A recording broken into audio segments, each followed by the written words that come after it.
Everyone, Ernest അക്കാഡമിയുടെ മറ്റൊരു വീഡിയോയിലേക്ക് എല്ലാവർക്കും സ്വാഗതം. ഇന്ന് നിങ്ങളുടെ മുന്നിലേക്ക് ഞാൻ എത്തിയിരിക്കുന്നത് നമ്മുടെ അഗ്രികൾച്ചർ ഓഫീസറിന്റെ ഒരു സിലബസ് അനാലിസിസുമായിട്ടാണ്. അപ്പോൾ നമ്മൾ ദീർഘനാൾക്ക് ശേഷം നമ്മുടെ അഗ്രികൾച്ചർ ഓഫീസറിന്റെ വിജ്ഞാപനം വീണ്ടും എത്തി PSC വിളിച്ചിട്ടുണ്ടായിരുന്നു. എല്ലാവരും അപ്ലൈ ചെയ്തെന്ന് വിശ്വസിക്കുന്നുണ്ട്. എല്ലാവരുടെ പ്രിപ്പറേഷനും നല്ല രീതിക്ക് തന്നെ മുന്നോട്ട് പോകുന്നുണ്ടെന്ന് വിശ്വസിക്കുന്നു. അപ്പോൾ നമുക്ക് നമ്മളുടെ സിലബസ് അനുസരിച്ച് നമുക്കറിയാം ഇപ്പോഴത്തെ എക്സാമിന്റെ പാറ്റേൺ എങ്ങനെയാണെന്നും അതുപോലെ കഴിഞ്ഞ എക്സാമുകൾക്ക് നന്നായിട്ട് പ്രിപ്പയർ ചെയ്തിട്ട് എക്സാം ഹാളിൽ നമുക്കുണ്ടാകുമ്പോൾ ചില ബുദ്ധിമുട്ടുകൾ കാരണം ഇല്ലെങ്കിൽ എക്സാമിന്റെ ക്വസ്റ്റ്യൻസ് നമ്മൾ വിചാരിക്കുന്ന പോലെ ആവാത്ത വിധം നമുക്കുണ്ടായ അമ്മത്തെ സ്ട്രെസ് അല്ലെങ്കിൽ ഒരു ടെൻഷൻ കാരണമൊക്കെ എക്സാമുകൾക്ക് ഒരുപാട് തെറ്റുകൾ പറ്റി ഒരുപാട് പേര് ഈ വീഡിയോ കാണുന്നുണ്ടായിരിക്കും. അപ്പം നിങ്ങൾക്ക് എല്ലാവർക്കും വേണ്ടി ഒരു സിലബസ് അനാലിസിസുമായിട്ടാണ് ഞാൻ എത്തിയിരിക്കുന്നത്. ആരും ടെൻഷൻ ആവേണ്ട. കേരള PSC ഓരോ വട്ടം ഓരോ പുതുമയോടാണ് ഓരോ PSCയുടെ ക്വസ്റ്റ്യൻ പേപ്പറും കൊണ്ടുവരുന്നത്. 2022 മുന്നേ ഉള്ള ക്വസ്റ്റ്യൻ പേപ്പർ അനാലിസിസ് നമുക്ക് നോക്കുവാണെങ്കിൽ ഒരു ആവറേജ് സ്റ്റുഡൻസിന് പോലും പെട്ടെന്ന് തന്നെ ജോലിക്ക് കയറാൻ പറ്റുന്ന രീതിയിലുള്ള നല്ല മാർക്കിനുള്ളിൽ തന്നെ ഇടം പിടിക്കുന്ന രീതിയിലുള്ള ക്വസ്റ്റ്യൻ പേപ്പർ ആയിരുന്നു. നമ്മുടെ അഗ്രികൾച്ചറിന്റെ ബൈബിളായ POP മാത്രം പഠിച്ചാൽ മാത്രം മതിയായിരുന്നു ആ എക്സാമിലേക്ക്. കഴിഞ്ഞ 2022 മുതൽ കേരള PSC നമ്മുടെ ക്വസ്റ്റ്യൻ പേപ്പറിന്റെ സ്ട്രക്ചർ മൊത്തത്തിൽ തന്നെ മാറ്റിയിരിക്കുകയാണ്. കണ്ടതിൽ വെച്ച് ഭേദമായിട്ട് തോന്നുന്നത് നമ്മുടെ കേസ് കാർഡിന്റെ ക്വസ്റ്റ്യൻ പേപ്പർ ആയിരുന്നു. പിന്നെയും POP ബേസ്ഡ് എന്തെങ്കിലും ക്വസ്റ്റ്യൻസ് വന്നിട്ടുള്ളത്. അത് കഴിഞ്ഞിട്ട് നമ്മൾ സോയിൽ സർവേയുടെ എക്സാമിനാണെങ്കിലും ഫാം അസിസ്റ്റന്റ് എക്സാമിനാണെങ്കിലും PSCയുടെ ക്വസ്റ്റ്യൻ പേപ്പറിൽ നല്ല രീതിക്ക് ചേഞ്ചസ് ഉണ്ടായിരുന്നു. ഇപ്പൊ നമ്മൾ നോക്കുകയാണെങ്കിൽ സിലബസ് പഠിക്കണോ POP പഠിക്കണോ അല്ലാതെ എക്സ്ട്രാ ഉള്ള പോയിന്റ്സ് ആണോ നമ്മൾ കൂടുതൽ നോക്കേണ്ടതെന്നുള്ള എല്ലാവരുടെ മുന്നിൽ ഡൗട്ടാണ്. കാരണം സിലബസ് ഒന്നാണ്, ക്വസ്റ്റ്യൻ പേപ്പർ വരുന്നത് വേറൊരു രീതിയിലാണ്. ഒരു JRF ലെവലുള്ള ക്വസ്റ്റ്യൻ പേപ്പർ ആയിരുന്നു കഴിഞ്ഞ വട്ടത്തെ എക്സാമുകൾക്ക് വന്നത്. എക്സാം പറയുകയാണെങ്കിൽ നമുക്ക് പത്തോളജി തന്നെ വേണമെങ്കിൽ പറയാം. പത്തോളജി നല്ല രീതിക്ക് ടഫ് ആക്കി കളഞ്ഞല്ലേ. അത് ഒരു UG സ്റ്റുഡന്റിന് അപ്പുറം ഒരു PG PhD സ്റ്റുഡൻസ് പഠിക്കുന്ന രീതിയിലുള്ള ക്വസ്റ്റ്യൻസ് ആയിരുന്നു പത്തോളജിയുടെ കേസിൽ വന്നത്. അങ്ങനെ അനാലിസിസ് ചെയ്യുകയാണെങ്കിൽ എൻഡമോളജിയും പത്തോളജിയും അതുപോലെ തന്നെ ഒരുപാട് ക്വസ്റ്റ്യൻസുകൾ അങ്ങനെ വന്നിട്ടുണ്ടായിരുന്നു. പിന്നെ നമ്മൾ ഒട്ടും വിട്ടുപോകുന്ന തരത്തിലുള്ള ഒരുപാട് ക്വസ്റ്റ്യൻസ്, അതായത് നമുക്ക് സയന്റിഫിക് നെയിംസ് ഒക്കെ ഒരുപാട് എടുത്തു വന്നിരുന്നു. നമ്മൾ ഒലേറിക്കൾച്ചറിനകത്ത് പഠിക്കുന്ന കുറെ ക്രോപ്പുകൾ, അതിനകത്ത് നമ്മൾ ഏറ്റവും ബാക്കിലായതുകൊണ്ട് തന്നെ വലിയ മൈൻഡ് ചെയ്യാതെ പോയ ഒരുപാട് ക്രോപ്പുകളിൽ നിന്ന് ക്വസ്റ്റ്യൻസ് സയന്റിഫിക് നെയിമുകൾ മാച്ച് ദ ഫോളോയും വന്നിട്ടുണ്ട്. കേരള PSCയുടെ ക്വസ്റ്റ്യൻ പേപ്പറുകൾ നോക്കുകയാണെങ്കിൽ ഓരോ വട്ടം അവർ മാറ്റങ്ങൾ വരുത്തിക്കൊണ്ടേ ഇരിക്കുകയാണ്. ഒരു ആവറേജ് സ്റ്റുഡന്റിനോ അല്ലെങ്കിൽ ബിലോ ആവറേജ് സ്റ്റുഡന്റിനോ ഈ പരീക്ഷയിൽ കയറി പറ്റാൻ പറ്റില്ല. നമ്മൾ എത്ര മാസം വർക്ക് ചെയ്തു എന്നൊരു ഒരു കാര്യമില്ല. നമ്മൾ എത്രത്തോളം ആ ഒരു സിലബസിൽ എഫേർട്ട് എടുത്ത് പഠിക്കുന്നു എന്നവരാണ് ഒരു കാര്യം വരുന്നത്. ഇപ്പൊ ഞാൻ ആ സിലബസ് മൊത്തം പഠിച്ചു, പക്ഷേ എനിക്ക് അതിനകത്ത് ക്വസ്റ്റ്യൻസ് ഒന്നും അറ്റൻഡ് ചെയ്യാൻ പറ്റുന്നില്ലെങ്കിൽ നമ്മൾ കേരള PSCയുടെ മാറ്റങ്ങൾ അറിയാതെ പഠിച്ചു എന്നാണ് കാര്യം. അവരുടെ മാറ്റങ്ങൾ നമ്മൾ മുന്നേ മനസ്സിലാക്കി അതിനനുസരിച്ച് പഠിക്കുക എന്നത് മാത്രമാണ് നമ്മളുടെ മുന്നിലുള്ള ഒരേ ഒരു മാർഗം എന്ന് പറയുന്നത്. നന്നായിട്ട് ക്വസ്റ്റ്യൻ പേപ്പർ വർക്കൗട്ട് ചെയ്യുക. ആ ഒരു ടോപ്പിക്കിൽ നിന്ന് വരുന്ന എവിടെ നിന്നൊക്കെ നിങ്ങൾക്ക് കിട്ടാൻ പറ്റുമോ അതെല്ലാം വെച്ച് തന്നെ പഠിക്കുക. മാക്സിമം ക്വസ്റ്റ്യൻ പേപ്പറുകൾ അനാലിസിസ്, പല സംസ്ഥാനങ്ങളിലെ ക്വസ്റ്റ്യൻ പേപ്പറുകൾ തന്നെ അനാലിസിസ് ചെയ്ത് പഠിക്കുക. നല്ല ഡിഫിക്കൽറ്റി ക്വസ്റ്റ്യൻ ആണ്, ഇതൊന്നും ചോദിക്കത്തില്ല എന്നും പറഞ്ഞിട്ട് വെക്കാതെ എല്ലാ ക്വസ്റ്റ്യനും അത്രത്തോളം ഇമ്പോർട്ടൻസ് ആണെന്ന് കരുതി തന്നെ പഠിക്കുക. എന്ന് വെച്ചിട്ട് ഒരു ക്വസ്റ്റ്യൻ പേപ്പർ എടുത്ത് 100 മാർക്കിന്റെയും ഡിഫിക്കൽട്ട് ആവണമെന്നില്ല. അതിനകത്തൊരു 3 റേഞ്ചായിട്ട് ഇവർ തിരിച്ചിട്ടുണ്ട്. ഒരു നല്ല എളുപ്പത്തിലും പിന്നെ ഒരു കുറച്ചൊരു ആലോചിച്ച് കണ്ടുപിടിക്കാൻ പറ്റുന്ന രീതിയിലും പിന്നെ നല്ല ടഫായിട്ടുള്ള രീതിയിലുമാണ് ഇവർ ക്വസ്റ്റ്യൻസ് അറേഞ്ച് ചെയ്ത് വെച്ചിരിക്കുന്നത്. അപ്പം നമ്മുടെ എക്സാം ഹാളിൽ നമ്മൾ ആദ്യം വായിക്കുന്ന ക്വസ്റ്റ്യൻസ് ടഫ് ആണെങ്കിൽ തന്നെ നമ്മുടെ മൈൻഡ് ഫുൾ അയ്യോ ക്വസ്റ്റ്യൻ ഭയങ്കര പാടായി പോയല്ലോ എന്നൊരു മൈൻഡിലായിരിക്കും ബാക്കി മുഴുവൻ ക്വസ്റ്റ്യൻസ് നമ്മൾ വായിക്കുന്നത്. അപ്പൊ തന്നെ നമ്മുടെ മനസ്സ് ഫുള്ള് എല്ലാം ഒരു മൈൻഡ് ഫുള്ള് പോയിരിക്കുകയായിരിക്കും. അപ്പൊ അങ്ങനെ വരാതെ നല്ല കാം ആൻഡ് കൂളായിട്ട് തന്നെ ക്വസ്റ്റ്യൻ പേപ്പറുകളെല്ലാം അനാലിസിസ് ചെയ്തിട്ട് ക്വസ്റ്റ്യൻസ് എല്ലാം അനാലിസിസ് ചെയ്തിട്ട് ആൻസർ കീ ചെയ്യുക. പിന്നെ എല്ലാവരും പറഞ്ഞൊരു കംപ്ലൈന്റ് ആയിരുന്നു, നമുക്ക് ടൈം തികഞ്ഞില്ല. ബ്രീഡിങ്ങിന്റെ കാര്യം എടുത്ത് പറയാവുന്നതാണ്. നമുക്കൊക്കെ F1 ജനറേഷൻ മാത്രമേ പഠിക്കാനുള്ളായിരുന്നു. ഒരു PG PhD സ്റ്റുഡൻസിനായിരുന്നു ഒരു F2 ജനറേഷൻ അങ്ങോട്ട് പോകുന്നത്. അപ്പോൾ അതേ ഒരു ബേസ് ചെയ്തിട്ടുള്ള ക്വസ്റ്റ്യൻസ് ഒക്കെ ആയിരുന്നു വന്നിട്ടുള്ളത്. അപ്പോൾ കൂടുതലും നമ്മൾ ഇതുവരെയുള്ള 2024, അതായത് നമ്മുടെ അഗ്രി അസിസ്റ്റന്റ് വരെ നോക്കുവാണെങ്കിലും ഇതുവരെ ഒരു സ്റ്റേറ്റ്മെന്റ് പോലും വരാഞ്ഞ് നമ്മുടെ പ്ലാൻ ബ്രീഡിങ്ങിന്റെ ക്വസ്റ്റ്യൻസിനായിരുന്നു. പക്ഷെ അത് മൊത്തത്തിൽ ചേഞ്ച് ആക്കിക്കൊണ്ടായിരുന്നു ഫാം അസിസ്റ്റന്റ് വന്ന് ഫുള്ള് കാണുമ്പോൾ തന്നെ ഒരാൾക്ക് പേടി തരുന്ന രീതിയിലുള്ള ക്വസ്റ്റ്യൻ പേപ്പർ ആയിരുന്നു പ്ലാൻ ബ്രീഡിങ്ങിന്റെ കേസിൽ നമുക്ക് വന്നത്. ആ ഒരു പാരഗ്രാഫുകൾ വായിച്ചിട്ട് സ്റ്റേറ്റ്മെന്റ് വായിച്ചെടുക്കുമ്പോഴത്തേക്കും നമ്മുടെ ഉള്ള സമയവും പോകും, പിന്നെ നമുക്കുള്ള ടെൻഷനും പോകും. അതൊന്നും ആവാതെ തന്നെ നമുക്ക് ഭയങ്കര കൂളായിട്ട് ഈ എക്സാമിൽ നിങ്ങൾക്ക് നന്നായിട്ട് അറ്റൻഡ് ചെയ്യാൻ പറ്റും. അപ്പൊ നമുക്ക് നമ്മുടെ സിലബസ് ഡിസ്കഷനിലേക്ക് കിടക്കാം. അപ്പൊ നമ്മൾ എല്ലാവരും പ്രിന്റ് എടുത്ത് വെച്ചിട്ടുണ്ട്. കേരള PSC ഈ വട്ടം നമുക്ക് തന്ന ഏറ്റവും നല്ലൊരു കാര്യം കൂടാണ്. നേരത്തെയൊക്കെ കഴിഞ്ഞൊരു എക്സാം വെച്ച് നോക്കുകയാണെങ്കിൽ നമുക്ക് എക്സാമിന് 65 ദിവസം ഇല്ലെങ്കിൽ കൂടിപ്പോയി 70 ദിവസത്തിന് മുന്നേ മാത്രമേ നമുക്ക് സിലബസ് കിട്ടുള്ളായിരുന്നു. ഈ വട്ടത്തിൽ എന്തായാലും കേരള PSC ഈ വർഷം മുതൽ നമുക്ക് എക്സാം അപ്ലൈ ചെയ്ത് കഴിഞ്ഞിട്ട് ആ ഒരു 15-20 ദിവസത്തിനുള്ളിൽ തന്നെ നമുക്ക് എന്തെങ്കിലും തരുന്നുണ്ട്, സിലബസ് തരുന്നുണ്ട്. അത് ഒന്നോർത്ത് നല്ലൊരു കാര്യം കൂടാണ്. കാരണം നമ്മളെല്ലാവരും അഗ്രികൾച്ചറിന്റെ എക്സാം എഴുതിയവരാണ്. ഒരു 90 ദിവസം മുന്നേ എക്സാം സിലബസിൽ ഉണ്ടായ മാറ്റങ്ങൾ നമ്മളെല്ലാവരും നേരിട്ട് അറിഞ്ഞതുമാണ്. അതിലും അങ്ങനൊരു അബദ്ധം വീണ്ടും വരാതിരിക്കാൻ ഇങ്ങനൊരു സിലബസ് നേരത്തെ പബ്ലിഷ് ചെയ്തത് ഏറ്റവും നല്ല കാര്യമായിട്ടാണ് ഞാൻ കരുതുന്നത്. അപ്പൊ നമുക്ക് സിലബസ് ഡിസ്കഷനിലേക്ക് കിടക്കുമ്പോൾ ആദ്യത്തെ പാർട്ട് 1 എന്ന് പറയുന്നത് ക്രോപ്പ് പ്രൊഡക്ഷൻ ആണ്. ക്രോപ്പ് പ്രൊഡക്ഷനിൽ 20 മാർക്കാണ്. അതായത് 10 മാർക്ക് അഗ്രോണമിക്കും 10 മാർക്ക് സോയിൽ സയൻസിനും. അഗ്രോണമിയുടെ സോയിൽ സയൻസിന്റെ കാര്യം പറയുകയാണെങ്കിൽ അഗ്രികൾച്ചർ തൊട്ട് അഗ്രോണമി വരെയുള്ള ക്വസ്റ്റ്യൻസും എവിടെ ചോദിച്ചിട്ടുണ്ട്, അഗ്രോണമിയുടെ കേസ് ചോദിച്ചിട്ടുണ്ട്. അപ്പോൾ നമുക്ക് എല്ലാവരും ഇപ്പോഴും എഴുതിക്കണം ജൂനിയർ ഇൻസ്ട്രക്ടറിന്റെ എക്സാം എഴുതിയവരായിരിക്കും. ആ ഒരു എക്സാമിന് ആദ്യത്തെ ക്വസ്റ്റ്യൻസ് നോക്കുമ്പോൾ അഗ്രികൾച്ചർ ഏത് വേർഡിൽ നിന്നാണ്, ഇല്ലെങ്കിൽ അഗ്രോണമി ഏത് വേർഡിൽ നിന്നാണ്, അങ്ങനത്തെ കുറേ ക്വസ്റ്റ്യൻസ് നമുക്ക് കാണുന്നുണ്ട്.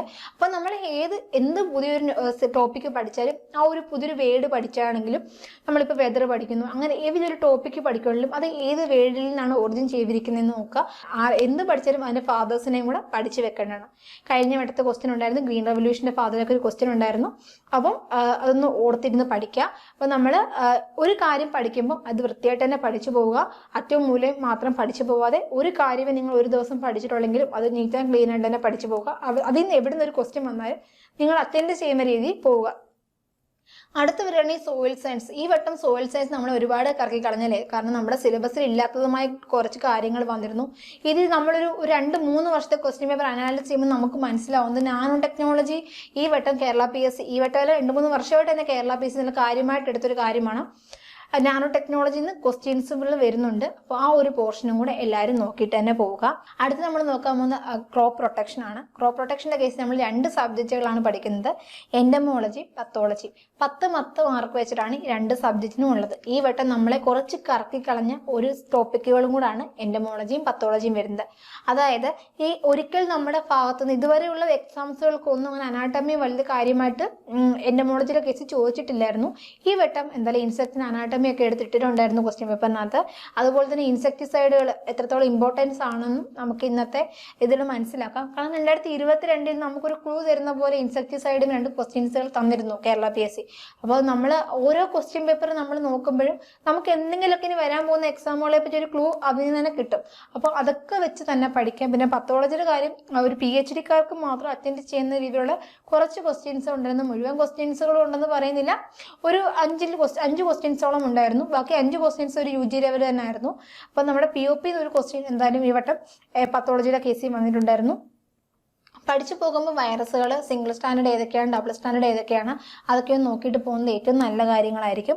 പിന്നെ പ്ലാൻ ബീഡിങ്ങിൻ്റെ കാര്യം ഞാൻ ആദ്യം തന്നെ പറഞ്ഞു. എത്രത്തോളം ഈ പരീക്ഷ നമുക്ക് എത്രത്തോളം സമയം കളഞ്ഞതും അതുപോലെ നമുക്ക് എത്രത്തോളം കൺഫ്യൂഷൻ ആക്കിയെന്നും വരുന്ന ഒരു സബ്ജക്റ്റ് ആയിരുന്നു പ്ലാൻ ബീഡിങ് വരുന്നത്. പിന്നെ ഒരു സീഡ് സയൻസിൻ്റെ ഒരു ഭാഗം വരുന്നുണ്ട്. സീഡ് സയൻസ് നമുക്ക് എന്തായാലും പഠിക്കേണ്ടതാണ്. സീഡ്സിൻ്റെ റൂളുകളൊക്കെ ഏറ്റവും ഇമ്പോർട്ടൻ്റ് ആണ്. സീഡ് ആക്റ്റും സീഡ് റൂളും ഒക്കെ എന്തായാലും പഠിച്ചിട്ട് തന്നെ പോകുക. ഇടയ്ക്ക് ഇപ്പോൾ 6ാമത്തെ ആക്ട് ഏതാണ്, അല്ലെങ്കിൽ 7ാമത്തെ ആക്ട് ഏതാണ്, ഇല്ലെങ്കിൽ ഒരു ആക്ടിന്റെ ഡെഫിനേഷൻ തമ്മിട്ട് അത് ഏത് ആക്റ്റുമായിട്ട് ബന്ധപ്പെട്ടാണ്, അങ്ങനെയൊക്കെ ചോദിച്ചിട്ടുണ്ട്, ഇനി ചോദിക്കാവുന്നതുമാണ്. അതുപോലെ തന്നെ ഹൈസൊലേഷൻ ഡിസ്റ്റൻസുകൾ, പണ്ടത്തേതുപോലെ ഫൗണ്ടേഷൻ സീഡിന്റെ കളർ ചെയ്ത, സർട്ടിഫൈഡ് സീഡിന്റെ കളർ ചെയ്ത, ഇനി അങ്ങനത്തെ ക്വസ്റ്റ്യൻസ് ഒന്നും നമുക്ക് പ്രതീക്ഷിക്കേണ്ട. എന്ന് വെച്ചത് കളയണമെന്നും അല്ല. അപ്പോൾ അതിലും ഒരു JRF ലെവലുള്ള ക്വസ്റ്റ്യൻസുകൾ നമുക്ക് സീഡിൽ നിന്ന് പ്രതീക്ഷിക്കാവുന്നതാണ്. അടുത്ത കേസ് വരുന്നത് ഹോർട്ടിക്കൾച്ചർ, ഒലേറിക്കൾച്ചർ. നമ്മൾ POP അല്ലേ, നമുക്ക് മാർക്ക് ഉറപ്പിക്കാൻ പറ്റുന്ന ഒരു 20 മാർക്കാണ് ഹോർട്ടിക്കൾച്ചറിൻ്റെത്. കാരണം ഒലേറിക്കൾച്ചർ എന്തായാലും നമ്മുടെ POP മാത്രമേ വെച്ചുള്ളൂ. കഴിഞ്ഞ വട്ടം POP-യിൽ നിന്ന് ഒലേറിക്കൾച്ചറിന്റെ ഭാഗത്ത് നിന്ന് ക്വസ്റ്റ്യൻസുകൾ വന്നിട്ടുണ്ടായിരുന്നു. അത് നമുക്ക് നല്ല രീതിയിൽ മാർക്ക് സ്കോർ ചെയ്യാൻ പറ്റുന്ന ഒരു ഭാഗം കൂടാണ് ഒലേറിക്കൾച്ചറും ഹോർട്ടിക്കൾച്ചറും വരുന്നത്. പിന്നെ അഗ്രികൾച്ചർ, എക്കണോമിക്സും എക്സ്റ്റൻഷനും നമ്മുടെ അഗ്രികൾച്ചർ ഓഫീസറിന്റെ സമയത്ത് കുറച്ച് നമ്മളെ കുഴപ്പിച്ചെങ്കിലും ഈ ഒരു ഫാർമസിസ്റ്റിന്റെ കേസിൽ നമുക്ക് കുറച്ച് എളുപ്പം നിന്നതായിരുന്നു നമ്മുടെ അഗ്രികൾച്ചറിന്റെ എക്കണോമിക്സും എക്സ്റ്റൻഷനും വരുന്നത്. അത്യാവശ്യത്തിൽ 1 വേർഡ് ക്വസ്റ്റ്യൻ ആയിരുന്നു എക്കണോമിക്സിന്റെ എക്സ്റ്റൻഷന്റെ കേസിൽ നമുക്ക് കിട്ടിയത്. ഒരു 20 മാർക്കോളം നമുക്കൊരു സേഫ് സോണിൽ നിന്ന ഒരു ഭാഗം കൂടെ ആയിരുന്നു എക്കണോമിക്സ് എക്സ്റ്റൻഷൻ. ഇനി നമുക്ക് കുറച്ച് പ്രീവിയസ് ഇയർ ക്വസ്റ്റ്യൻ പേപ്പറിലേക്ക് കടക്കാം. അപ്പം നമ്മൾ ഇപ്പോൾ പറഞ്ഞു ഈ ഒരു മോഡ്യൂൾസിൽ നിന്ന് ഇങ്ങനെയൊക്കെയുള്ള ക്വസ്റ്റ്യൻസുകൾ പ്രതീക്ഷിക്കാം. അപ്പം നമുക്ക് ആ ക്വസ്റ്റ്യൻസ് എന്തൊക്കെയാണെന്ന് നോക്കാം. ഞാനിപ്പോൾ എടുത്ത് ക്വസ്റ്റ്യൻ കൊണ്ടുവന്നിരിക്കുന്നത് ഫാർമസിസ്റ്റിൻ്റെതും അതുപോലെ അഗ്രികൾച്ചർ ഓഫീസറിൻ്റെതും ഭാഗത്തു നിന്നുമാണ്. അപ്പോൾ ആദ്യത്തെ ക്വസ്റ്റ്യൻ വരുന്നത് ലീസ. നമ്മുടെ അഗ്രോണമിയിൽ ലീസ, ഹീസ അങ്ങനെ കുറേ കാര്യങ്ങൾ പറയുന്നുണ്ട്. അപ്പോൾ ആ ഒരു ഭാഗത്തു നിന്ന് ക്വസ്റ്റ്യൻ ക്വസ്റ്റ്യൻസ് വന്നിട്ടുണ്ട്. അപ്പോൾ നമ്മളെല്ലാവരും സിലബസ് പഠിച്ചു തുടങ്ങുമ്പോൾ ആദ്യം ഒരു ഹാഫ് നമ്മളെല്ലാം പഠിക്കും. താഴോട്ട് വരുന്തോറും നമുക്ക് മടുപ്പ് തോന്നും, പിന്നെ പഠിക്കാതെ ജസ്റ്റ് വായിച്ചു വിടും. പക്ഷെ നമ്മൾ ആലോചിക്കേണ്ട കാര്യമാണ്, ഏറ്റവും താഴത്തെ പോയിന്റിൽ നിന്ന് വരെ ക്വസ്റ്റ്യൻ ചോദിച്ചിട്ടുണ്ട്. അപ്പോൾ നമ്മുടെ സിലബസിലെ ഓരോ സെന്റൻസുകൾക്കും അതിൻ്റെതായ പ്രാധാന്യം ഉണ്ടെന്ന് തന്നെ കരുതിപ്പന്നെ പഠിക്കാം.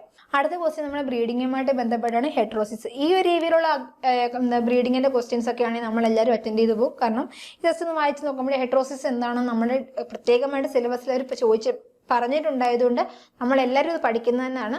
അപ്പോൾ ജസ്റ്റ് ഹെട്രോസിസ് എന്താണെന്ന് പഠിച്ച ഒരാൾക്ക് ഈ ഒരു ക്വസ്റ്റ്യൻ എന്തായിട്ടും ആൻസർ ചെയ്യാൻ പറ്റും. അപ്പോൾ ഇതും അത്ര ഒരുപാട് ഹൈ ലെവൽ എക്സാം ആണെന്ന് ക്വസ്റ്റ്യൻസ് ആണെന്ന് പറയാൻ പറ്റില്ല. അടുത്തൊരു കേസിലേക്ക് വരികയാണെങ്കിൽ ഡ്രൗട്ട് അല്ലേ. നമ്മുടെ ഈ കേരള PSCയുടെ സിലബസിൽ ക്രോപ്പ് ഫിസിയോളജി എന്ന് പറയുന്ന ഒരു സബ്ജക്റ്റിന് അതിയായ പ്രാധാന്യമുണ്ട്. നമ്മുടെ ഹോർട്ടിക്കൾച്ചറുമായിട്ടും അഗ്രോണമിയായിട്ടും എല്ലാം ബന്ധമുണ്ട് ക്രോപ്പ് ഫിസിയോളജി അല്ലേ. ഈ ഡ്രൗട്ട് എന്നൊക്കെ പറയുന്നത് അഗ്രോണമിയിലും ഉണ്ട്, അതുപോലെ തന്നെ നമ്മുടെ ക്രോപ്പ് ഫിസിയോളജിയിലും ഉണ്ട്. നമ്മളൊരു ക്വസ്റ്റ്യൻ പേപ്പർ എടുത്ത് നോക്കുവാണെങ്കിൽ സിലബസിൽ ഇല്ലാത്ത സബ്ജക്റ്റ് ഉൾപ്പെടെയുള്ള ക്വസ്റ്റ്യൻസുകൾ നമുക്ക് കാണാൻ പറ്റും. അതായത് ക്രോപ്പ് ഫിസിയോളജി എന്നൊക്കെ നല്ല രീതിയിൽ നമുക്ക് ക്വസ്റ്റ്യൻസുകൾ വരുന്നുണ്ട്. അപ്പം നമ്മൾ അത് പ്രമാണിച്ചിട്ട് നമ്മുടെ ഏണസ്റ്റ് അക്കാഡമിയുടെ അഗ്രികൾച്ചർ സ്റ്റുഡൻസിന് നമ്മളൊരു എക്സ്ട്രാ ടോപ്പിക്കായിട്ട് ക്രോപ്പ് ഫിസിയോളജിയും കൂടെ നമ്മൾ ആഡ് ചെയ്തിട്ടുണ്ട് സബ്ജക്റ്റിനകത്ത്. അത് നമ്മുടെ സിലബസിൽ ഇല്ലെങ്കിലും നമുക്ക് ക്വസ്റ്റ്യൻസുകൾ എക്സ്പെക്ട് ചെയ്യാവുന്ന ഒരു പോർഷനും കൂടാണ് ക്രോപ്പ് ഫിസിയോളജി. നിങ്ങൾക്ക് ഒരു മാർക്ക് പോലും പോകരുത് എന്ന ഒരു കാഴ്ചപ്പാടോടാണ് നമ്മൾ ഈ സിലബസിൽ ഇല്ലാഞ്ഞിട്ട് പോലും ക്രോപ്പ് ഫിസിയോളജിയുടെ ഒരു ക്ലാസ്സുകൾ നിങ്ങൾക്ക് അറേഞ്ച് ചെയ്തിട്ടുള്ളത്. അപ്പോൾ അതൊക്കെ നിങ്ങൾ മാക്സിമം നിങ്ങളത് യൂട്ടിലൈസ് ചെയ്യേണ്ടതാണ്. കാരണം ഈ ഡ്രൗട്ട് എന്നുള്ള ഭാഗമൊക്കെ അഗ്രോണമിയിലും വരുന്നുണ്ട്, ക്രോപ്പ് ഫിസിയോളജിയിലും വരുന്നുണ്ട്. നിങ്ങൾ റിപ്പീറ്റർ കേൾക്കുമ്പോൾ തന്നെ നിങ്ങൾക്ക് കുറച്ചും കൂടെ നല്ല രീതിക്ക് മനസ്സിലാവും. അടുത്ത ക്വസ്റ്റ്യൻ വരുന്നത് സോയിൽ ഫോർമേഷൻ അല്ലേ. അഗ്രികൾച്ചർ ഓഫീസറിന്റെ ക്വസ്റ്റ്യൻ പേപ്പർ വെച്ച് നോക്കുവാണെങ്കിൽ ഫാം ഓഫീസറിനെക്കാട്ടി എത്രയോ ഭേദമായിരുന്നു അല്ലെ. എത്ര സിമ്പിൾ ആയിരുന്നു അഗ്രികൾച്ചർ ഓഫീസറിന്റെ ക്വസ്റ്റ്യൻ പേപ്പർ. ഫാം ഓഫീസറിന്റെ ക്വസ്റ്റ്യൻ പേപ്പറും അഗ്രികൾച്ചർ ഓഫീസറിനും രണ്ടെടുത്തുമ്പോൾ രണ്ട് രീതിയിലാണ്. കാരണം അന്ന് നമ്മൾ POP മാത്രം പഠിച്ചുകൊണ്ട് പോയോണ്ടായിരുന്നു നമുക്ക് ആ അഗ്രികൾച്ചർ ഓഫീസറിന്റെ എക്സാം ഭയങ്കര ടഫായിട്ട് തോന്നിയത്. ഇന്ന് നമ്മൾ POPയും പഠിച്ചു, സിലബസും പഠിച്ചിട്ട് പോലും നമുക്ക് ഫാം അസിസ്റ്റന്റ് ക്വസ്റ്റ്യൻ ഭയങ്കര ടഫായിട്ട് തോന്നി. ഇന്ന് നമ്മൾ ഫാം അസിസ്റ്റന്റിന് പഠിച്ച ആ പഠിത്തം നമ്മുടെ അഗ്രികൾച്ചർ ഓഫീസറിന് പഠിച്ചിട്ടുണ്ടെങ്കിൽ നമ്മൾ എപ്പോഴാണ് അഗ്രികൾച്ചർ ഓഫീസറായിരുന്നു. അപ്പം നമ്മളുടെ PSCയുടെ ചേഞ്ചസ് മനസ്സിലാക്കി പഠിക്കണമെന്നാണ് ഞാൻ വീണ്ടും പറഞ്ഞതിനർത്ഥം. വാരി വലിച്ച് സിലബസ് മാത്രം പഠിച്ചിട്ട് കാര്യമില്ല. PSC എവിടെ നിന്നൊക്കെയാണോ ക്വസ്റ്റ്യൻ ചോദിക്കുന്നത് അത് നമ്മൾ മുൻകൂട്ടി മനസ്സിലാക്കി പഠിക്കുക. എന്നാൽ മാത്രമേ നമുക്ക് നല്ല റാങ്ക് ലിസ്റ്റിൽ വരാൻ പറ്റുകയുള്ളൂ. ഇത് സോയിൽ ഫോർമേഷന്റെ ക്വസ്റ്റ്യൻ ആണ്. ഇതൊരു പ്രീവിയസ് ഇയർ ക്വസ്റ്റ്യൻസ് ആണ്. സ്ഥിരമായിട്ട് ഇപ്പോൾ സോയിൽ ഫോർമേഷനിൽ ക്വസ്റ്റ്യൻസുകൾ വരുന്നുണ്ട്. അടുത്താണ് മാച്ച് വരുന്നുണ്ട് അല്ലേ. ഇപ്പൊ സ്ഥിരമായിട്ട് മാച്ച് ദ ഫോളോയിങ്ങും അതുപോലെ തന്നെ 2 ഓപ്ഷൻ തമ്മിട്ട് ഏതാണ് നോട്ട് കറക്റ്റ്ലി മാച്ച് എന്ന് പറഞ്ഞൊരു ക്വസ്റ്റ്യൻസ് ഇപ്പൊ റെഗുലർ ആയിട്ട് വന്നിട്ടുണ്ട്. അപ്പൊ നിങ്ങൾ ഇത് ചോദിച്ചിരിക്കുന്ന റൈസോബിയം, ക്ലോസ്ട്രീഡിയം, പ്രാങ്കിയം, നൈട്രോസോമോണാസ് എല്ലാം നമുക്കറിയാം എന്താണ് അല്ലെ. അഗ്രോണമിയിലും നമ്മുടെ സോയിലും ഒരുപോലെ ഇത് പഠിക്കുന്നുണ്ട്. അപ്പൊ നിങ്ങൾ ഇത് എന്താണെന്ന് പഠിക്കുമ്പോൾ ഇതിനകത്ത് എക്സാമ്പിൾസും കൂടെ പഠിച്ചു വരുന്നത് വളരെ നിങ്ങളെ ഉപകാരം ചെയ്യും. എന്ത് പഠിച്ചാലും അതിനകത്ത് വരുന്ന എക്സാമ്പിളും കൂടി ആഡ് ചെയ്ത് പഠിക്കണം. അടുത്തതാണ് ബിവേരിയ ബാസ്. ഇതിനൊരു ക്വസ്റ്റ്യൻ വന്നിട്ടുണ്ടായിരുന്നു. അപ്പോൾ അതെന്താണ്, അതൊരു പഞ്ചയാണെന്ന് എല്ലാവർക്കും അറിയാം. അതിനെപ്പറ്റി ഡീറ്റെയിൽ ആയിട്ട് അറിയണം അല്ലേ. ഈ ഒരു ക്വസ്റ്റ്യനോട് ഉദ്ദേശിക്കുന്നത് അതാണ്. അത് ഏത് ടൈപ്പിലുള്ള പോയിസൺ ആണ്, അതെങ്ങനെയാണ് അഫക്റ്റ് ചെയ്യുന്നത്, അങ്ങനത്തെ എല്ലാ കാര്യങ്ങളും അറിഞ്ഞിരിക്കണം. അടുത്തൊരു ക്വസ്റ്റ്യൻ വെച്ച് നോക്കുവാണെങ്കിൽ ഇപ്പോഴത്തെ ഫാം അസിസ്റ്റന്റിനെ വെച്ചൊരു ക്വസ്റ്റ്യൻ പേപ്പർ ആയിരുന്നു ഇത്. റോഡ് ആൻഡ് ഡിസൈഡിൽ നമുക്ക് എല്ലാവർക്കും അറിയാം, നമ്മളെല്ലാവരും ഒരു ഷോർട്ട് ഫോം വെച്ചിട്ടായിരിക്കും എല്ലാ PSCയുടെ എക്സാംസിനും നമ്മൾ പഠിക്കുന്നത്. അപ്പോൾ ഇതിൽ നോക്കുകയാണെങ്കിൽ സിങ്ക് ഫോസ്ഫേറ്റും ഉണ്ടല്ലേ. എക്സാം ഹാർഡ് ചെയ്യുമ്പോൾ എല്ലാവർക്കും ഒരു ഡൗട്ടായി സിങ്ക് ഫോസ്ഫൈഡ് ആയിരുന്നു, സിങ്ക് ഫോസ്ഫേറ്റ് ആണെന്ന്. അങ്ങനെ നമ്മളെ കൺഫ്യൂഷൻ ചെയ്യുന്ന ടൈപ്പിലുള്ള ക്വസ്റ്റ്യൻസുകളും കേരള PSC ഇറക്കിയിട്ടുണ്ട്. അപ്പം നമ്മൾ ഒരു കാര്യം പഠിക്കുമ്പോൾ അത് വൃത്തിയായിട്ട് പഠിക്കുക. അല്ലാതെ സിങ്ക് ആണെന്ന് നമുക്കറിയാം, അത് ഫോസ്ഫേറ്റ് ആണോ എന്നും കൂടെ ആലോചിച്ചിട്ട് ആൻസർ ചെയ്യാൻ നോക്കുക. അടുത്ത ക്വസ്റ്റ്യൻ വരുന്നതാണ് അതണ്ട് ഞാൻ പറഞ്ഞില്ലേ, നമ്മുടെ എൻഡമോളജിയിൽ നിന്ന് അനാട്ടമി ഭാഗത്തു നിന്നുള്ള ക്വസ്റ്റ്യൻസുകൾ വന്നിട്ടുണ്ടായിരുന്നു. നെർവ് കോഡ്, എക്സ്ക്രീഷൻ, അതുപോലെ ഹേർട്ട്, ഹീമോലിംബ്, ട്രാൻസ്പോർട്ട്, ഓക്സിജൻ, ഇങ്ങനത്തെയുള്ള ക്വസ്റ്റ്യൻസുകളെല്ലാം വന്നിട്ടുണ്ടായിരുന്നു. അപ്പം അനാട്ടമി കുറച്ചും കൂടി നമ്മൾ വൃത്തിയായിട്ട് പഠിക്കണം എന്നാണ് ഈ ഒരു ക്വസ്റ്റ്യൻ്റെ അർത്ഥം. അടുത്തതാണ് കോറം സെൻസിങ്. കണ്ടേ, ഇത് നമ്മുടെ അഗ്രികൾച്ചർ ഓഫീസറിന് കഴിഞ്ഞൊരു ക്വസ്റ്റ്യൻ ആയിരുന്നു. ഇതേ ക്വസ്റ്റ്യൻ വെച്ചിട്ട് നമ്മുടെ കേസ് ഗാർഡിനും ഒരു ക്വസ്റ്റ്യൻ ഉണ്ടായിരുന്നു. അപ്പം ഈ ടൈപ്പ് 1 സെക്രീഷനും ടൈപ്പ് 2 സെക്രീഷനും ബാക്ടീരിയയുടെ സെക്രീഷനും അങ്ങനെ 8-9 സെക്രീഷൻ സിസ്റ്റംസ് ഉണ്ട്. പ്രധാനമായിട്ടും നമുക്ക് പഠിക്കാനുള്ളത് 1ഉം 2ഉമാണ്. അപ്പം നമ്മുടെ സഫാനമ്മ അതിനെപ്പറ്റി നമുക്ക് ക്ലിയർ ആയിട്ട് പറഞ്ഞു തന്നിട്ടുണ്ടായിരുന്നു ക്ലാസ്സിൽ. അപ്പം അത് അറിയാവുന്ന ഒരാൾക്ക് ഈ ഒരു ക്വസ്റ്റ്യൻ അന്ന് അഗ്രികൾച്ചർ ഓഫീസറിന് ഈ ഒരു ക്വസ്റ്റ്യൻ ഇപ്പം അസിസ്റ്റന്റിനോ അല്ലെങ്കിൽ ഒരു ഫാം അസിസ്റ്റന്റിനോ അവർ നമ്മളത് എഴുതിയേനെ. പക്ഷേ ഈ ഒരു ഭാഗം നമുക്ക് റിപ്പീറ്റഡ് ആയിട്ട് ക്വസ്റ്റ്യൻസ് വന്നുകൊണ്ടിരിക്കുന്നുണ്ട്. വേണമെങ്കിൽ ഈ വരുന്ന അഗ്രികൾച്ചർ ഓഫീസറിനും ഈ ടൈപ്പ് സിസ്റ്റത്തിൽ നിന്ന് ഒരു ക്വസ്റ്റ്യൻസുകൾ പ്രതീക്ഷിക്കാവുന്നതാണ്. അടുത്തതാണ് പ്രൊഡ്യൂസർ ഓഫ് മൈക്കോടോക്സിൻ ഇൻ പറ്റ്യുലിൻ. അങ്ങനൊരു ക്വസ്റ്റ്യൻ വന്നിട്ടുണ്ട്. അത് നമ്മുടെ ഏതിനെ വരുന്നതാണെന്ന് അറിയാമോ? കറക്റ്റ് പറയുകയാണെങ്കിൽ പത്തോളജിയിൽ വരുന്ന ഒരു ക്വസ്റ്റ്യൻ തന്നെയാണ്. കുറച്ച് നമ്മൾ കറക്കി കളഞ്ഞൊരു ക്വസ്റ്റ്യനാണിത്. കാരണം നമ്മുടെ ഒരു UG സിലബസിൽ നിന്ന് PG PhD സിലബസിലേക്ക് ഈ ക്വസ്റ്റ്യൻ പോയിട്ടുണ്ടായിരുന്നു. അടുത്ത ക്വസ്റ്റ്യൻ ആണ് സീഡിന്റെ ക്വസ്റ്റ്യൻസ് ആണ് വന്നിരിക്കുന്നത്. ഞാൻ പറഞ്ഞില്ലേ സീഡ് ആക്ട് വന്നിട്ടുണ്ട്, അതിൻ്റെ അത് കുറച്ച് ക്വസ്റ്റ്യൻസ് അല്ലേ. നമ്മൾ സീഡ് ആക്ടും സീഡ് റൂളും നമുക്കറിയാം. സീഡ് ആക്ട് എത്ര എണ്ണം ഉണ്ട്, സീഡ് റൂൾ എത്ര എണ്ണം ഉണ്ട് എന്നൊക്കെ നമുക്കറിയാവുന്ന കാര്യങ്ങളാണ്. അതിനെപ്പറ്റി നന്നായിട്ട് പഠിക്കുക. അതിൽ നിന്ന് ക്വസ്റ്റ്യൻസിലും വന്നിട്ടുണ്ട്. ഈ വട്ടം ഒരു സീഡ് ആക്ട് 6ാമത്തെ ആക്ടിനെ പറ്റി ചോദിച്ചിട്ടുണ്ടായിരുന്നു. അതൊന്ന് ഓർത്തിരിക്കുക. കഴിഞ്ഞ വട്ടമൊക്കെ 2ഉം 3ഉം അതിന് മുന്നത്തെ ഒരു എക്സാമിന് 5ഉം ഒക്കെ ചോദിച്ചിട്ടുണ്ടായിരുന്നു. അടുത്ത ക്വസ്റ്റ്യൻ ആണ് നമ്മുടെ ബ്രീഡിങ്ങിലേക്ക് വന്നിട്ടുണ്ട്. എല്ലാവരെയും വിഷമിപ്പിച്ച ആ ഒരു ഭാഗം നോക്കാത്ത ഒരുപാട് പേരുണ്ട്. ക്വസ്റ്റ്യൻ പേപ്പറിന്റെ ആ ഒരു ബ്രീഡിങ്ങിന്റെ സെക്ഷൻ വായിച്ചു പോലും നോക്കാത്ത ഒരുപാട് പേരുണ്ട്. കാരണം ആ ഒരു ക്വസ്റ്റ്യൻ വായിക്കുമ്പോൾ നമുക്ക് ഒരുപാടുണ്ടെന്ന് തോന്നുവാണെങ്കിലും ആസ് എ ഒരു ബ്രീഡർ ആ ഒരു ക്വസ്റ്റ്യൻ ഭയങ്കര സിമ്പിൾ ആയിരുന്നു. ഡയറക്റ്റ് ആയിട്ട് ചോദിക്കാവുന്ന കുറച്ചവർ ഇൻഡയറക്റ്റ് ആയിട്ട് ചോദിച്ചു, അത് മാത്രമേ ഉള്ളായിരുന്നു. ആൻസർ കണ്ടെത്താൻ എളുപ്പമായിരുന്നു. അപ്പം ബ്രീഡിങ് നമുക്ക് എത്രത്തോളം പഠിക്കാൻ പറ്റുമെന്ന് ഇതുവരെയുള്ള ഭാഗത്തിൽ നിന്ന് പോലെയല്ല ഇനി വരുന്ന ഭാഗത്തു നിന്ന് ബ്രീഡിങ്ങിൽ നിന്ന് ക്വസ്റ്റ്യൻ വരിക എന്ന് മനസ്സിലാക്കാം. ഇതുവരെയുള്ള കേരള PSCയുടെ ബ്രീഡിങ്ങിന്റെ ഭാഗം നോക്കുന്നത് ഈ 1 വേർഡ് ആണ്. ഇതുപോലത്തെ സ്റ്റേറ്റ്മെന്റ് ടൈപ്പ് നമ്മളെ കൊഴിപ്പിക്കുന്ന ക്വസ്റ്റ്യൻസ് ഒന്നും വന്നിട്ടില്ല. പക്ഷെ ഇനി നമുക്ക് അതും പ്രതീക്ഷിക്കാവുന്നതാണ്. അടുത്തതും നമ്മുടെ കുറച്ച് നമുക്കൊരു ഒരു റിലീഫ് തോന്നിയ ഹോർട്ടിക്കൾച്ചർ ഒലേറിക്കൾച്ചർ ഭാഗമാണ്. നമ്മുടെ കേരള POPയിൽ നിന്ന് ഡയറക്റ്റ് ക്വസ്റ്റ്യൻസുകൾ വന്നിട്ടുണ്ട്. ഈ നമ്മൾ ജനറൽ അഗ്രികൾച്ചർ പഠിക്കുമ്പോൾ തന്നെ നമ്മൾ പഠിക്കുന്ന കാര്യങ്ങളാണ് ഓരോ ക്രോപ്പും അതിന്റെ പഞ്ചന്റിന്റെ കാര്യങ്ങൾ, അത് എന്തുകൊണ്ടാണ് ഇങ്ങനെ വന്നത്, അങ്ങനെ വന്നത്, കുറച്ച് കെമിക്കൽസ് ഉണ്ട്, അങ്ങനത്തെ കാര്യങ്ങൾ നമ്മൾ പഠിക്കും. അപ്പം അത് ഡയറക്റ്റ് ആയിട്ട് നമുക്ക് 1 മാർക്ക് സേഫ് സോണിൽ നിർത്താൻ പറ്റുന്ന ഒരു ക്വസ്റ്റ്യൻസ് ആയിരുന്നു ഇത്. അതുപോലെ തന്നെ അടുത്ത ഓരോന്നിന്റെ സയന്റിഫിക് നെയിമും മാച്ച് ദ ഫോളോയിങ് വന്നിരുന്നു. അതും കുറച്ച് നമ്മളെ സേഫ് സോണിൽ വെക്കാൻ പറ്റുന്നതായിരുന്നു. കാരണം ഈ തമ്മിലിരിക്കുന്ന ക്രോപ്പുകൾ നമ്മുടെ POPയിൽ ഉള്ള ക്രോപ്പുകളാണ്. സയന്റിഫിക് നെയിമും POPയിൽ ഉണ്ടായിരുന്നു. പക്ഷേ ഇത് മൈനർ വെജിറ്റബിൾസിന്റെ ഭാഗത്താണ് ഈ ക്രോപ്പുകളുള്ളത്. അതുകൊണ്ട് അങ്ങനെ ആരും ഒരുപാട് ശ്രദ്ധിക്കാതെ പോയി, വെറൈറ്റീസ് മാത്രം പഠിച്ചിട്ട് പോയി. ഇതിൻ്റെയൊക്കെ സയന്റിഫിക് നെയിമുകൾ അങ്ങനെ ഒരുപാട് നോക്കാതെ പോയി. അപ്പം അങ്ങനെ വന്നവർക്ക് നല്ലൊരു പണി കിട്ടി കാണും. ഇത് ഒന്ന് ഓർത്ത് കഴിഞ്ഞാൽ ഇത് പഠിക്കാൻ എളുപ്പം തന്നെ ഉണ്ട്. സ്വേർഡ് ബീൻ നമുക്ക് ചില വാക്കുകൾ വെച്ചിട്ട് തന്നെ നമുക്ക് ഈ പരീക്ഷയ്ക്ക് സ്വേർഡ് ബീനും ഗ്ലാഡിയേറ്റിക്കും DD ഉണ്ട്. അപ്പം നമുക്ക് അങ്ങനെ വേണമെങ്കിൽ സ്വേർഡ് ബീൻ്റെ കാനവയിലെ ഗ്ലാഡിയേറ്റ് ആണെന്ന് നമുക്ക് ഊഹിച്ചെഴുതാവുന്നതേ ഉള്ളൂ. ഊഹിച്ചല്ല, അതുകൊണ്ട് ചെറിയ ചെറിയ എക്സാമ്പിൾസ് വെച്ചിട്ട് നമുക്ക് പഠിച്ചു വെക്കാവുന്നതേ ഉള്ളൂ. അപ്പം ഈ വട്ടത്തെ അഗ്രികൾച്ചർ അസിസ്റ്റൻസിന് കുറച്ച് റിലീഫ് കിട്ടിക്കഴിഞ്ഞ് നമ്മുടെ അഗ്രികൾച്ചർ എക്സ്റ്റൻഷൻ എക്കണോമിക്സിലേക്ക് കടത്തിരിക്കുകയാണ്. KVK കൃഷി വിജ്ഞാന കേന്ദ്രം അതിൻ്റെ കാര്യങ്ങൾ എന്തൊക്കെയാണെന്നാണ് ചോദിച്ചിരുന്നത്. പിന്നെ APP MPP ഇത് നമ്മുടെ അസിസ്റ്റന്റ് അഗ്രികൾച്ചർ ഓഫീസറിന്റെ ക്വസ്റ്റ്യൻ ആയിരുന്നു.